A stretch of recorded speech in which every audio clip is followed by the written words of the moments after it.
The objective lens astronomical telescope में जो हम पहला पार्ट कर रहे हैं वो कर रहे हैं डिस्टिंक्ट विजन का।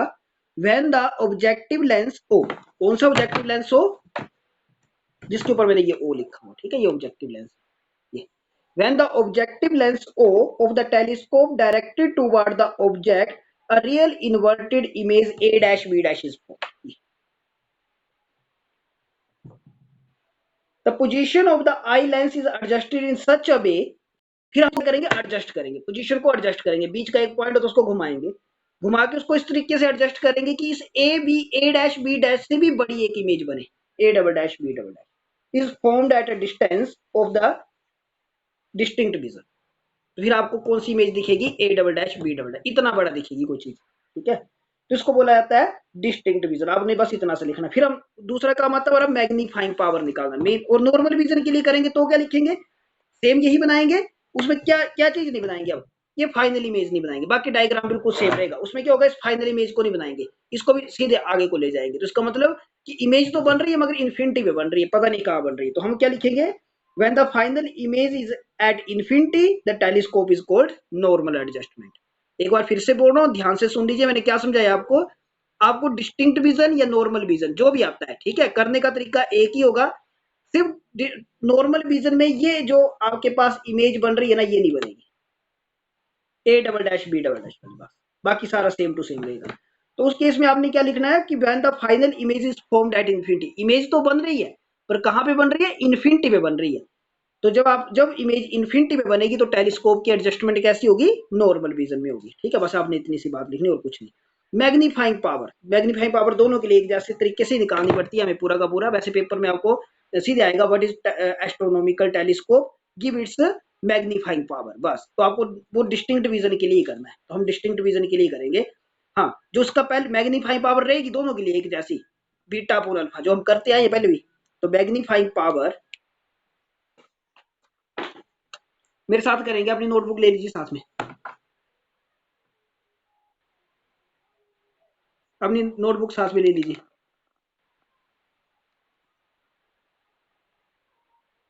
Magnifying power is equal to beta upon alpha, और उसके बाद आपको पता है जैसे हम बीटा अपोन अल्फा लिखते हैं साथ में क्या लगा देते हैं, tangent beta upon tangent alpha.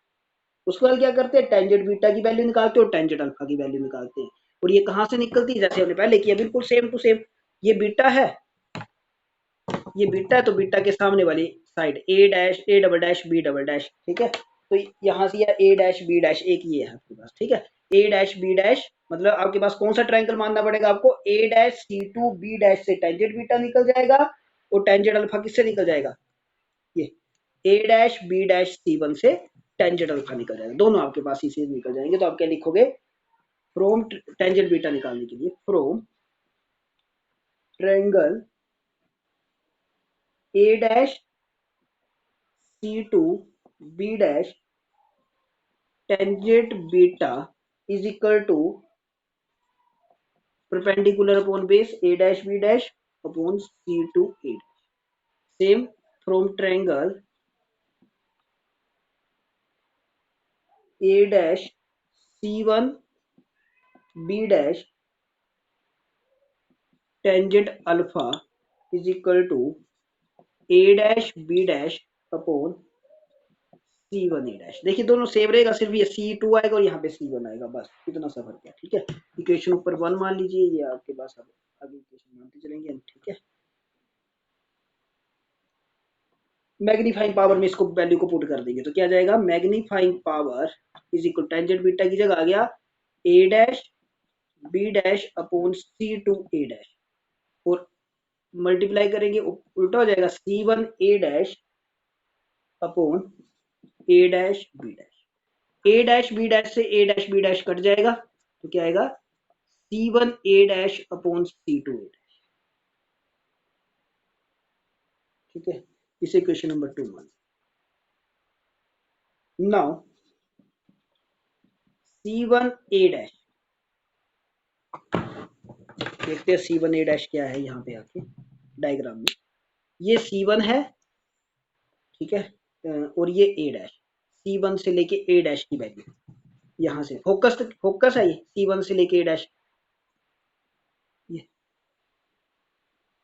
यहाँ से लेके यहाँ तक क्या वैल्यू आएगी एफ नोट, ठीक है। और सी टू ए डैश, ये सी टू ए डैश, यहाँ से यहाँ तक की वैल्यू क्या आ जाएगी आपके पास, ये दी हुई है माइनस यू ई, ठीक है। लेफ्ट साइड जा रही है तो माइनस यू आई आएगा, वैल्यू पुट कर देंगे इसमें।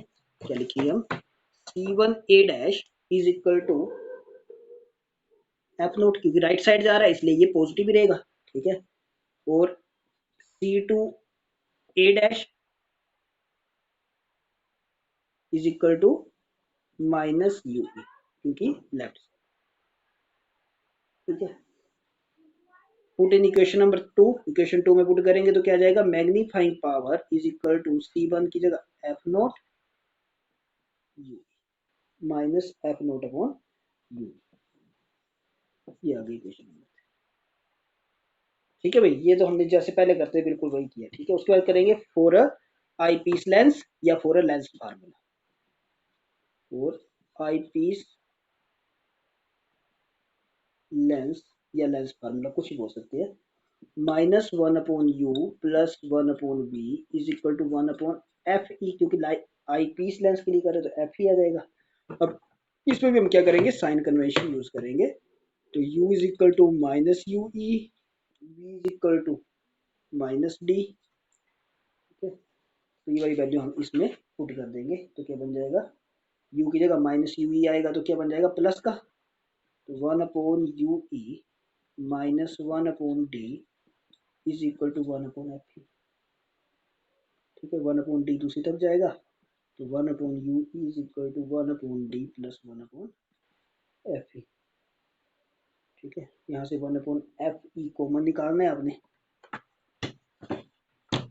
वन अपॉन यू ई, यहाँ से one upon f e common निकालेंगे। जब कॉमन निकालना तो यहाँ पे तो वन अपॉन एफ ई है नहीं है, अगर नहीं है तो ये इसके यहाँ पे है पूरा का पूरा, ये वन बन जाएगा, यहाँ पे नहीं है तो ये क्या बन जाएगा एफ ई अपॉन डी। अगर यहाँ डिवाइडेड बाई में कॉमन निकालो तो ये इसके मल्टीप्लाई में लग जाता है, ठीक है। तो one upon f e is equal to one plus f e upon d, substituting the value of one upon you e, one upon you e की वैल्यू ये यहाँ से one upon u is equal to, अगर ये इस तरफ चला जाए या इसको बोल सकते हैं ये वन अपॉन यू, इस इक्वेशन नंबर 4 में, ठीक है। तो वन अपॉन यू ई किसके बराबर आ जाएगा आपके पास, magnifying power, magnifying power is equal to minus F naught, जो हमने सॉरी ये हमने पता क्या करना है, ये जो पिछले वाले में यहाँ पे माना हुआ है, इस यहाँ से वैल्यू पुट करनी है, magnifying power m p is equal to minus F naught upon you, ये वाली वैल्यू पुट करनी है हमने यहाँ पे। तो ये आपके पास बन जाएगा magnifying power is equal to minus one upon you e की जगह ये वाली वैल्यू पुट कर देंगे। देखो इसको तोड़ के लिखा है, एक बार मैं बता देता हूँ आपको, यहाँ पे देख लो, यहाँ पे क्या किया, ये माइनस वन अपॉन यू ई को अलग कर दिया और एफ नोट को अलग कर दिया। अब ये minus one upon you e की वैल्यू आपके पास यहाँ से लेनी है, ये जो निकाली, ठीक है। तो क्या बन जाएगी आपके पास, माइनस एफ नोट ये वाला आ गया जो हमने छोड़ा था वहाँ पे, डिवाइडेड बाई ये पूरी की पूरी क्वेश्चन लिख देनी, F E minus F naught upon f e one plus f e upon D, ये आपके पास मैग्नीफाइंग। एक बार फिर से देख लो क्या दिया हमने, पूरा बता रहा हूँ मैं एक बार शुरू से। हम कर रहे हैं डिस्टिंक्ट विजन के लिए, पहले तीन इक्वेशन नंबर 3 तक बताऊंगा, वहां पे कुछ प्रॉब्लम होगी तो पूछ लेना, ठीक है। डिस्टिंक्ट विजन के लिए magnifying power beta upon alpha के बराबर होता है, टेंजेंट बीटा लगाया, टेंजेंट बीटा की वैल्यू ये बिल्कुल वही है, हम सिंपल माइक्रोस्कोप में भी कर चुके हैं और कंपाउंड माइक्रोस्कोप में भी कर चुके हैं, ठीक है। ये वाली वैल्यू पुट कर दी तो आपके पास बन गया सी वन ए डैश सी टू ए डैश, सी वन ए डैश और सी टू ए डैश की वैल्यू आपने डायग्राम से पुट की और आपके पास minus F naught upon you E, ठीक है। ये आपकी क्वेश्चन नंबर 3 सोल्व हो जाती है। पर यहाँ पे आगे हम क्या करेंगे, इसको अलग अलग कर रहे हैं, एफ नोट को अलग करेंगे, वन अपॉन यू ई को अलग करेंगे, ठीक है। पर आगे आगे जाके फिर हम आई लेंस यूज करेंगे, minus one upon u plus one upon b is equal to one upon f, u की वैल्यू क्योंकि लेफ्ट साइड है तो माइनस यू ई, वी की वैल्यू लेफ्ट साइड है, आई के लिए देखिए वैसे ऑब्जेक्ट के लिए ये राइट साइड है तो हमने पहले पॉजिटिव ली थी, पर जब आई के लिए करेंगे तो आई के लिए ये लेफ्ट साइड है तो लेफ्ट साइड वाली वैल्यू क्या आएगी, नेगेटिव आएगी, ठीक है। तो हमने यहाँ पे क्या लिया, इसकी वैल्यू को नेगेटिव ले लिया, ये वाली वैल्यू यहाँ पे पुट की तो one upon u is equal to one upon d plus one upon f e, one upon u is equal to one upon f e common निकाला अब यहाँ पे नहीं था तो हमने यहाँ पे मल्टीप्लाई में, डिवाइडेड पे कॉमन निकाला तो मल्टीप्लाई में लिख दिया, ठीक है। ये 1 अपॉन यू ई की वैल्यू आई। इस वैल्यू को हम इक्वेशन नंबर 3 में पुट कर देंगे, सिंपल बात बोले तो 1 अपॉन यू ई। तो अगर मैं इस एफ नोट को अलग कर दूं और 1 अपॉन यू ई को लिखो तो ये सारी की सारी वैल्यू लिख दूंगा, तो ये सारा का सारा लिख दूंगा, ठीक है। तो आप चाहो तो एक इक्वेशन और बना के लिख सकते हो, अगले स्टेप में इसको कर सकते हो, minus F naught upon f ई 1 plus f e upon D. ये आ गया आपके पास मैग्नीफाइंग पावर, ठीक है। हाँ जी भाई, यहाँ तक किसी को कुछ पूछना है, कोई प्रॉब्लम?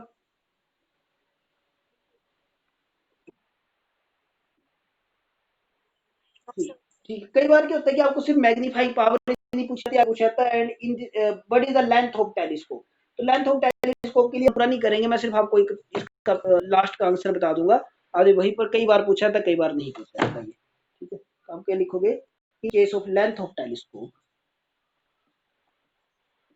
Length of telescope.